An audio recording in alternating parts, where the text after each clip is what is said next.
What is retinitis pigmentosa?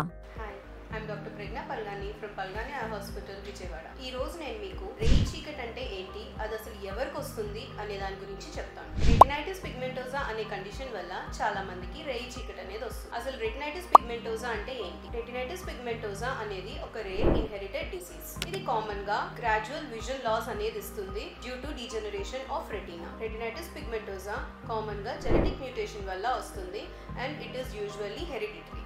ఇది night blindness గా start అవుతుంది. స్లోగా పెరిఫెరల్ విజన్ లాస్ అంటే పక్కమట విజన్ ఏదైతే ఉంటుందో అది తగ్గుకుంటూ వస్తుంది అండ్ స్లోగా ప్రోగ్రెసివ్ గా కంప్లీట్ విజన్ లాస్ అనేది గమనిస్తాము. అన్ఫార్చునేట్లీ రెటినైటిస్ పిగ్మెంటోసాకి కంప్లీట్ ట్రీట్మెంట్ అనేది ఇంకా లేదు. But vitamin A supplements use చేయడం వల్ల ఈ ప్రోగ్రెస్ ఏదైతే ఉందో దాన్ని స్లో డౌన్ చేసే ఛాన్సెస్ అయితే ఉంటున్నాయి. For more such information please to follow.